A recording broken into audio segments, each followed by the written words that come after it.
सूत में मन के कि मनकों में सूत। बोलो। शायद कुछ लोग कहेंगे सूत में मन के होते हैं, लेकिन मनकों में भी सूत होता है। भगवान कहते हैं कि पूरा का पूरा संसार मुझ में है और मैं इस पूरे संसार में व्याप्त हूं। केवल आवश्यकता है उस ज्ञान की दृष्टि की। देखो, आप लोग तो यहाँ पर शीशों के मकानों में रहते हो, कभी उस शीशे के अंदर से बाहर के दृश्य देखना। बाहर के दृश्य आप जब देखोगे ना, तो जो शीशा है, जो कांच है, वो अदृश्य हो जाएगा। और जब आप शीशे को देखने लग जाओगे तो बाहर का दृश्य अदृश्य हो जाएगा। तो अगर हमारी दृष्टि में केवल संसार है, अगर हम स्वार्थ से भरे हुए हैं, अहंकार से भरे हुए हैं, आसक्ति से भरे हुए हैं, ढेर सारी कामनाओं से, उम्मीदों से, एक्सपेक्टेशन से जुड़े हुए हैं, तो संसार के अलावा हमारे लिए और कुछ नहीं है। लेकिन जब ये दृष्टि जाकर के परमात्मा पर ठहर जाती है तो संसार जैसी कोई चीज नहीं है। फिर तो यहाँ पर केवल ईश्वर ही ईश्वर है और कुछ है ही नहीं। तो जिस संसार में हम रह रहे हैं, ये हमारा खुद का बनाया हुआ संसार है। परमात्मा के संसार में अगर रहना हो तो फिर आवश्यकता होती है ज्ञान की, फिर आवश्यकता होती है भक्ति की, फिर आवश्यकता होती है निष्काम कर्मयोग की। सेल्फलेस जैसे जैसे हम होते जाएंगे, वैसे वैसे परमात्मा का जो संसार है उसमें हमारा प्रवेश होता जाएगा। और कोई प्रश्न?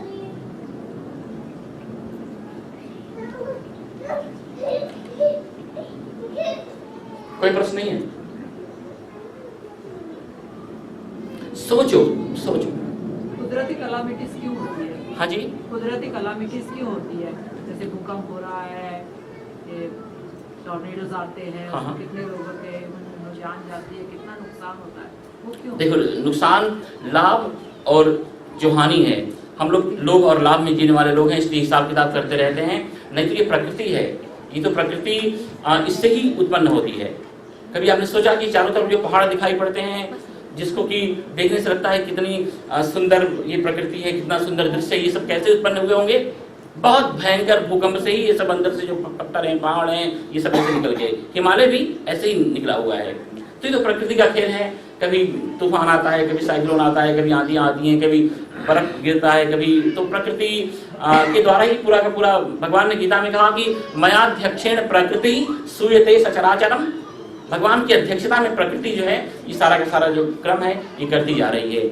और एक्चुअली प्रकृति भी क्या करे, हम मनुष्य लोगों ने इतनी छेड़छाड़ की है इस प्रकृति के साथ कि देखो पूरा का पूरा सिस्टम अनबैलेंस जैसा हो गया है। अब कहीं एक ही जगह से ढेर सारा पत्थर निकाल लिया और कहीं एक जगह उसको खड़ा कर दिया।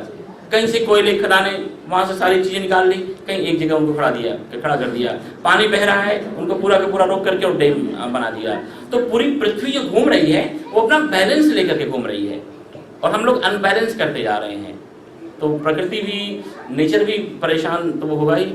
तो उसका जो को-विभाजन है वो तो हमें बनना ही होगा। हर फायदे के पीछे नुकसान भी छिपा हुआ है। अगर हमें फायदा चाहिए तो उसी के समानांतर हमें नुकसान भी उठाने के लिए तैयारी उसकी रखनी पड़ेगी। तो ये तो चलता रहने वाला है।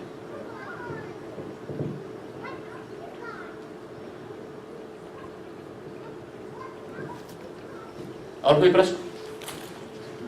कभी आप लोगों ने सोचा कि हमारे यहाँ जो पूजा हम करते हैं, इस पूजा में हम लोग अक्षत का प्रयोग क्यों करते हैं, चावल का प्रयोग क्यों करते हैं? हमारे यहाँ तो अनाज में बहुत ढेर सारे अनाज हैं, ज्वार है, मकई है, बहुत बाजरा है, लेकिन चावल का ही उपयोग क्यों करते हैं?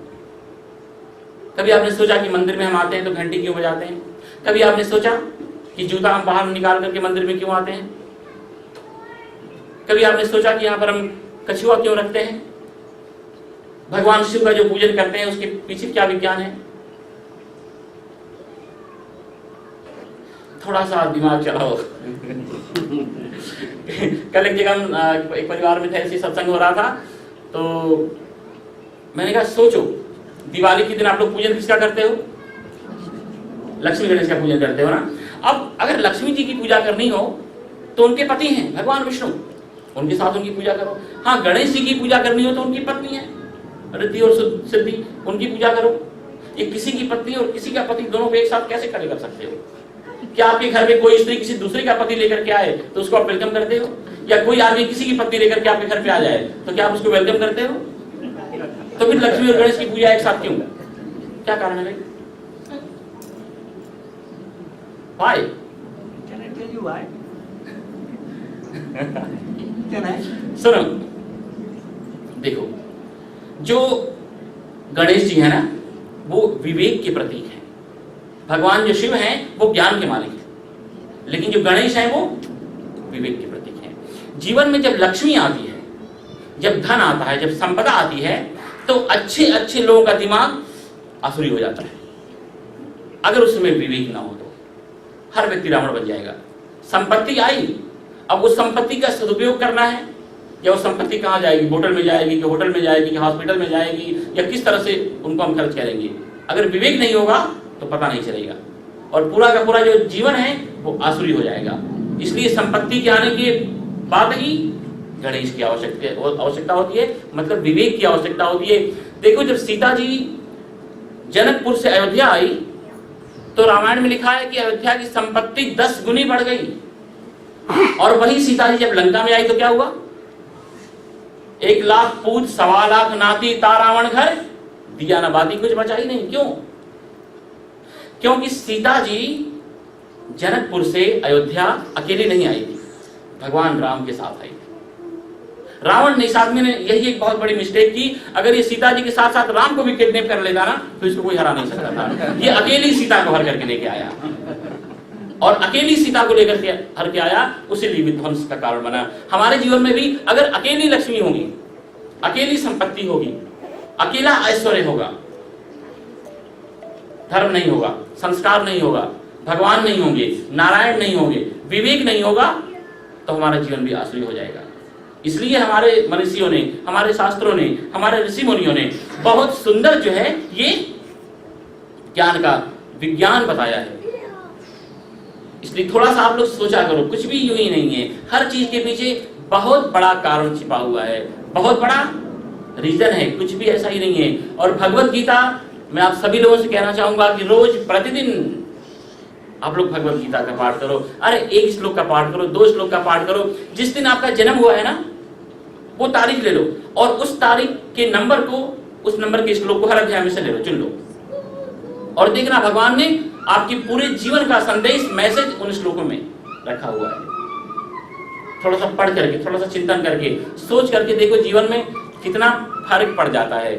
वेदव्यास जी कहते हैं कि गीता सुगीता कर्तव्या किम अन्य शास्त्र विस्तरहि या स्वयं पद्मनाभस्य मुख पद्मात् विनिसृताः। इस भगवत गीता को कोई व्यक्ति अच्छी तरह से इसका अध्ययन करे, चिंतन करे, मनन करे, थोड़ा थोड़ा जीवन में जीने का प्रयास करे, तो अन्य शास्त्रों के विस्तार की आवश्यकता ही नहीं है।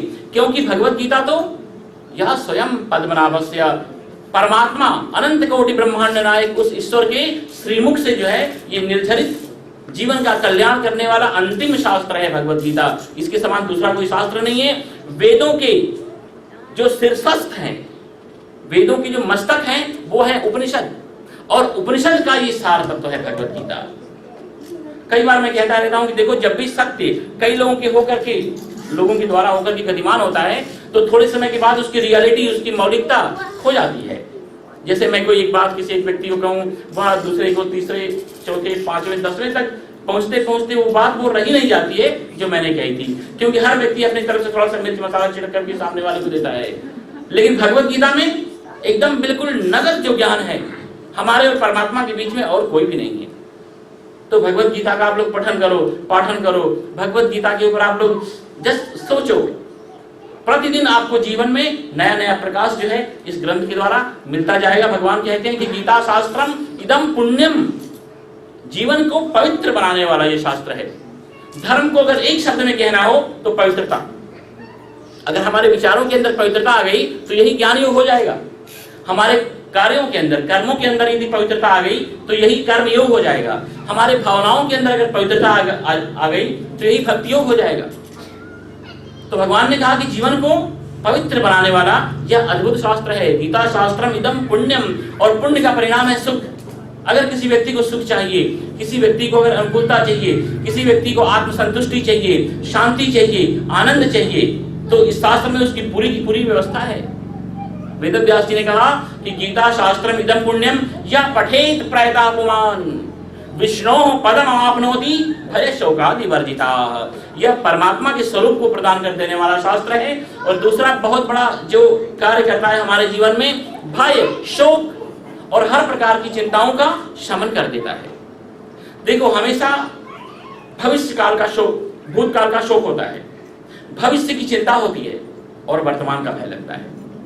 लेकिन जैसे ही इस शास्त्र की हम शरण लेंगे और ज्ञान के प्रकाश के द्वारा जैसे ही हमारा अंतःकरण प्रकाशित हो जाएगा, उसके बाद लगता है कि मेरे जीवन में कैसा भय, कैसी चिंता और कैसा शोक।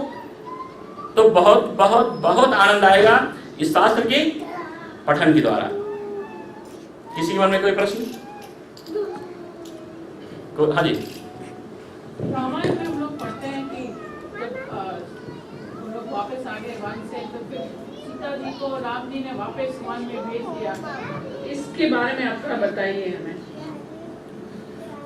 देखो, पहली बात तो ये कि बहुत स्थानों पर बहुत लोगों ने ये प्रश्न किए हैं कि सीता जी के साथ भगवान राम ने बड़ा अन्याय किया, क्योंकि उनको जो है जब वो गर्भवती थी ऐसी स्थिति में उन्होंने जंगल में भेज दिया। बहुत सीधी सारी बात है। अगर हमें लगता है कि भगवान राम हमारी तरह थे, तो एब्सोल्युटली उन्होंने अन्याय किया, इसमें कोई संदेह नहीं, कोई डाउट नहीं है। लेकिन लगता है कि नहीं, भगवान हमारी तरह नहीं थे। रामो विग्रहवान धर्मा, वह तो परब्रह्म परमात्मा थे।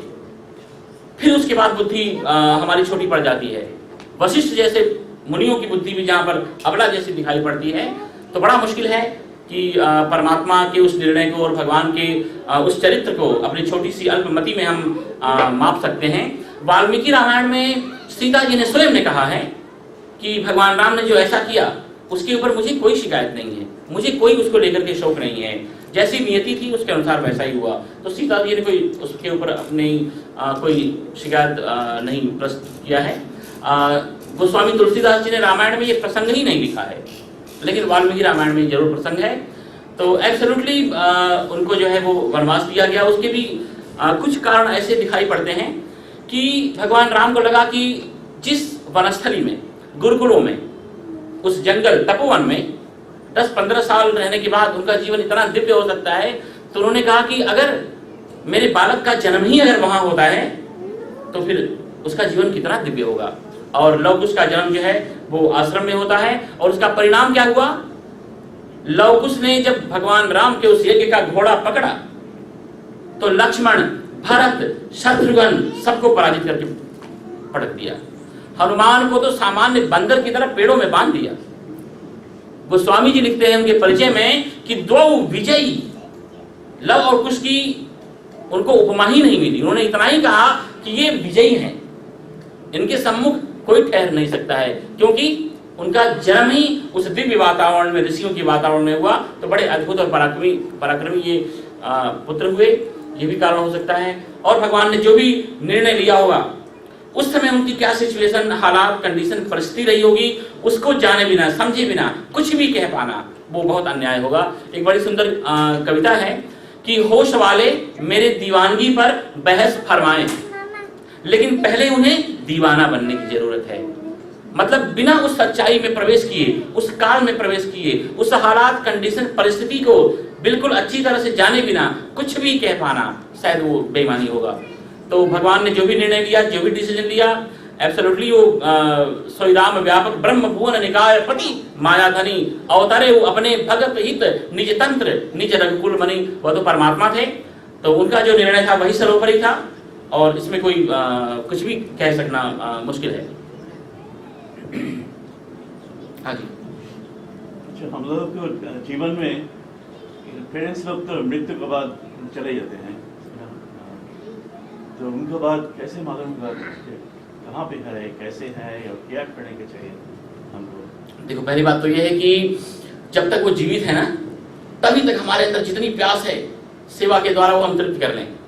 खूब अपने माता पिता की सेवा करें, उनके हम अनुसार जीवन जिएं, उनको हम प्रसन्न करें, उनको खुश करें, एटलीस्ट उनको हम अशांत और दुखी नहीं करें।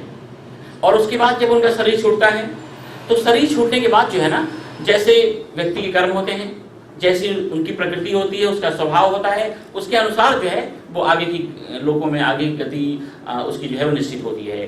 तो उसमें तो कोई बहुत बड़ा हमारा हाथ नहीं है। फिर भी हमारे कुछ कर्मकांड के ऐसे शास्त्र हैं जो उनके मरणोपरांत भी कुछ ऐसी ऐसी अच्छी अच्छी क्रियाओं का विज्ञान हमें देते हैं कि अगर उनके निमित्त हम अगर सत्संग करें, उनके निमित्त अगर हम लोगों को भोजन कराएं, उनके निमित्त अगर हम पिंडदान इत्यादि करें, तो ऐसी एक मान्यता है हमारे हिंदू धर्म में कि उनसे उनके द्वारा उनको अच्छे लोगों की प्राप्ति होती है। लेकिन सबसे बड़ी चीज़ तो ये है कि खुद के व्यक्ति की जो कर्म है, उसका जो इंटेंशन है, उसका जो स्वभाव है, उसका जो होना है, उसकी जो बीइंग है, उसकी जो अंतर जो व्यवस्था है, उसके अनुसार ही जो है वो आगे की उसकी गति होती है। लेकिन माता पिता हमारे धर्म में तो एक देवता की उनको स्थिति में बैठाया गया है। तो बस हमारा पूरा का पूरा जीवन, हमारे यहाँ पुत्र शब्द का अर्थ होता है पुण्णात् त्रायते इति पुत्रः। जो पुत्र कहते हैं ना, पुत्र शब्द का अर्थ यह है कि जो पुण्य नामक घोर नरक से पिता को उबार दे, उसका उद्धार करे, वो पुत्र होता है। तो मतलब उसका जो आचरण है, उसका जो कैरेक्टर है, उसका स्वभाव है, जो उसका धार्मिकपना है, जो उसका संस्कार है, उसके द्वारा ही माता पिता को जो है वो संतुष्टि होती है। आजकल तो पुत्र होते ही नहीं है, आजकल लड़के होते हैं, जो लड़के होते हैं, लेकिन कभी पुत्र हुआ करते थे, जो संस्कारों के द्वारा, अपने कर्मों के द्वारा, अपनी धार्मिकता के द्वारा, अपने आचरण के द्वारा जो है वो माता पिता को तार दिया करते थे। तो बस केवल हमारा जीवन इतना अच्छा हो कि वो किसी भी लोक में रहे, एटलीस्ट उनको लज्जित नहीं होना पड़े। और कोई प्रश्न? Can you please talk about any interesting experience that you had in Himalayas? हाँ जी, एक्चुअली हम बहुत छोटे थे। पहली बात तो हम थोड़ा सा बता दें आप लोगों को कि मेरा जन्म हुआ है काशी वाराणसी के पास एक जिला है गाजीपुर, वहाँ पर वो विश्वामित्र के पिता थे गाधी ऋषि, उनकी बसाई हुई नगरी है। और गाजीपुरी को भी जब यवन लोग आए मध्यकाल में तो उन्होंने उनको गाजीपुरी नाम अच्छा नहीं लगा, उन्होंने गाजीपुर कर दिया। मेरे परिवार में स्वामी विवेकानंद जी आकर के 4-5 महीने रहे हैं साधना सीखने के लिए, और उन्होंने अपने हर किताबों में, हर पुस्तकों में बहुत लंबा चौड़ा वर्णन किया है। जो मेरी कुल परंपरा में हो गए, जो हमारे ग्रेट ग्रैंडफादर पौहारी बाबा, तो उनके पास आकर के उन्होंने साधना सीखी। तो बहुत से लोग हमारे परंपरा में, ट्रेडिशन में इस तपस्या के मार्ग में, ज्ञान के मार्ग में निकले हैं।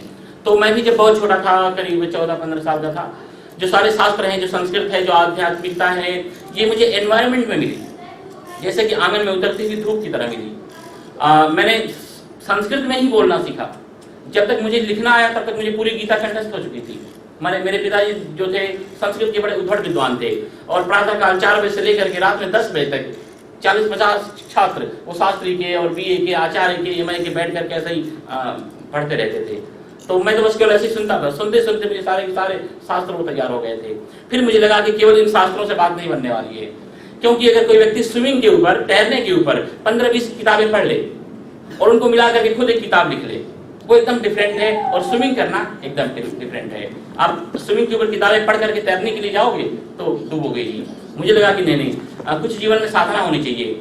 उसके बाद फिर हम घर से निकल गए, और करीब उस समय रही होगी मेरी उम्र 9th में हम पढ़ रहे थे, और काफ़ी बहुत डिफिकल्ट जीवन था जंगलों का। जंगल दिन में बड़े सुंदर लगते हैं, बड़े रोचक सुहावने लगते हैं, लेकिन रात में तो बहुत भयावह हो जाते हैं। और गिरनार में जब मैं रह करके साधना करता था तो शेर, सिंह दुनिया में 2 ही जगह पाए जाते हैं, एक तो गिरनार के जंगल में और दूसरे अफ्रीका के जंगल में। तो रात में तो शेर ऐसे आकर के पास में बैठता था, और सारे हिंसक जानवरों से मेरा सामना हुआ, लेकिन किसी ने कभी मुझे नुकसान नहीं पहुंचाया। बिच्छी ने 2-3 बार, बिच्छुओं ने मुझे डंक मारा है। एक बार हम थे एक गुफा में रह के साधना करते थे, तो बरसात का दिन था, बड़ी उमस हो रही थी केव्स में, क्योंकि फायर भी रखते थे। तो लगा कि बाहर निकल करके सोए, तो एक बड़ी लंबी चौड़ी अच्छी चट्टान थी, तो जाकर के उस पर मैं सो गया। और बादल भी थे, चांदनी भी रात भी थी, हल्की हल्की छींटे भी आ रहे थे। तो करीब रात में 2-2:30 बजा होगा, तो मेरी नींद अचानक ऐसी खुली। तो जैसे नींद खुली तो मैंने देखा बहुत बड़ा एक सांप अजगर की तरह 10-15 किलो उसका वजन रहा होगा, मेरे ऊपर से निकल रहा था। और वो जल्दी निकलता नहीं था, उसको बॉडी की हीटिंग अच्छी लगती रही होगी। थोड़ा सा चल करके और स्टॉप हो जाता, और उसके बाद देखता मुझे मेरी तरफ, और इतना बड़ा सर, बड़ी बड़ी उसकी आंखें, और चांदनी रात, और चमक रहा था चांदी की तरह। फिर थोड़ा सा चल ले और रुक जाए। मतलब 1 घंटे में, 1-1.5 घंटे में मेरे ऊपर से वो निकला, लेकिन वो उसका 1.5 घंटे का निकलना मुझे 3-4 सालों की तरह लगा। और इतना वजन था कि उसको हम उठा करके फेंक भी नहीं सकते थे। और मैंने कहा कि उस दिन जो हमने हनुमान चालीसा का पाठ करते से किया, उसकी तरह दोबारा नहीं कर पाया। और मैंने कहा भगवान मतलब कैसे भी करके मुक्त कर दो, कैसे भी करके, लेकिन वो जाए ही नहीं, निकले ही नहीं। शायद उसको बड़ा, और जैसे वो रेंगता था ना बॉडी पर, तो हाथ में पकड़ लेना सांप को बड़ा आसान है, लेकिन यहाँ से जब सांप निकले तो उसका तो बड़ा शब्द नहीं है उसके लिए कि मैं उसको एक्सप्लेन कर सकूँ। तो ऐसे तो बहुत बहुत अनुभव हुए, ढेर सारी मैंने अपने जीवन में साधनाएं की, बहुत बहुत काफ़ी समय चाहिए उन साधनाओं के बारे में बताने के लिए। वॉशिंगटन डीसी में एक मंगल मंदिर है, तो उन लोगों ने एक बार 6 दिन का हमारा पूरा का पूरा प्रोग्राम रखा था साधनाओं का ही जो अनुभव रहा हमारा 13-14 साल का, उसके ऊपर ही। तो बहुत डिफिकल्ट लाइफ थी, बहुत ही हार्ड लाइफ थी। अब उस तरह से रहना बड़ा मुश्किल हो जाएगा, क्योंकि चट्टानों पर से सोना, कहीं भी कुछ भी मिल जाए कुछ भी खा लेना। मंकीज जो थे उनको हम लोग फॉलो करते थे, वो जहाँ से पानी पीते हैं वहीं से पानी पीना, वो जिन पत्तों को खाते हैं, वो जिन फ्रूट्स को खाते हैं उनको निसंदेह हम लोग निसंकोच खा सकते थे। दूर दूर पहाड़ी लोगों के गांव होते थे, वहाँ से जाकर के भिक्षा भी लेकर के आते थे। कई बार भोजन मिलता था, कई बार कई दिनों तक भोजन नहीं मिलता था। तो 12-12, 13-13 घंटे, 14-14 घंटे तक बैठ करके मेडिटेशन करते थे, मंत्र साधना करते थे। बहुत ही कठिन जीवन होता था। बरसात हो रही है, धूप है, जाड़ा है, वैसे ही बस उसी में तपना, एकदम प्रकृति के सरेंडर कर देना अपने आप को। कोई अपनी तरफ से कोई फैसिलिटी नहीं, चॉइसलेस लाइफ, कोई अपनी तरफ से कोई उपाय नहीं, कुछ भी नहीं, ऐसा ही बच सकते। जैसे कि वृक्ष है, जैसे कि प्रकृति है, उसका ही एक अंग बन करके और जीवन बिताना बहुत डिफिकल्ट था, बहुत ही कठिन था, लेकिन फिर भी बड़ी मस्ती थी, बड़ा आनंद था। समाज में आने के बाद मुझे लगता है कि मैं थोड़ा सा बिगड़ा हूँ। वहाँ पर मैं था, समझ लो कि 3 बार मैं स्नान करता था और 1 बार भोजन कहीं से कुछ मिल गया खा लेता था। अभी यहाँ पर आने के बाद उल्टा हो गया और पहले जाकर के आप देखोगे नेट पर हमारी फोटो, 40-45 किलो मेरा वजन है। और बस हिंदू लोगों के दिमाग में पता नहीं किसने कब से ये डाल दिया कि स्वामी लोगों को जितना खिलाओगे उतना पुण्य होगा, भले इनका जो भी होना है हो। तो लोग बस खिलाते रहते हैं और इतना प्रेम से खिलाते हैं तो इनकार भी नहीं कर पाते हैं, तो बस नहीं पूछो। तो काफी अच्छा एक्सपीरियंस रहा, हार्ड रहा, डिफिकल्ट रहा। Did you meet any yogi who had like superpowers or something like that? हम उनके ऐसे ही लोगों के साथ तो रहे, जिन लोगों के साथ थे वो कोई आश्रम वाले नहीं थे, वो कोई मार्केट में रहने वाले नहीं थे, सभी परमात्मा की मस्ती में बड़े डूबे रहने वाले लोग थे। और ऐसे ही लोग साथ में रहे। कुछ लोग ऐसे हैं जिनको समाज में लोग जानते हैं, लेकिन एक थे, डू यू नो स्वामी राम सुखदास जी महाराज। अच्छा, पूरी गीता प्रेस की उनकी वजह से चलता है गीता प्रेस ना, सारी किताबें उन्होंने डोनेट कर दी, कोई आश्रम नहीं, कोई अपना कुछ उन्होंने बनाया नहीं। तो उनके साथ भी हम रहे, लेकिन बहुत ऐसे साधक सिद्ध महात्मा थे। एक महात्मा के साथ हम ऐसे इस तरह से रहे कि रुद्रप्रयाग के पास एक स्थान है जलेश्वर महादेव, एक गुफा है और भगवान शिव ऐसे स्वयं वहाँ पर निकले हुए हैं। तो वहाँ रह करके हम साधना कर रहे थे। तो 12 घंटे 13 घंटे बैठ कर जप करते, फिर थोड़ी बड़ी सुस्ती चढ़ जाती तो जाकर के वही उतरते हुए झरने में बस नहा लेते, फिर वापस जब में बैठ जाते। तो एक महात्मा थे जो रोज निकलते वहां से और ऐसे मुझे पूछते ही जाते, सब ठीक चल रहा है? तो मैं कहता हाँ सब ठीक चल रहा है। फिर रोज उनका क्रम था नित्य का। तो ऐसे 1-8 महीने 1.5 महीने से बीता। तो ऐसे मैंने कह दिया कि उन्होंने कहा सब ठीक चल रहा है। मैंने कहा आप बताओ ठीक चल रहा है कि नहीं। तो उन्होंने कहा अच्छा ठीक है, मैं कल से आकर के बताऊंगा। तो उन्होंने कहा ओके वेलकम। तो फिर आकर के मुझे सिखाते, बताते।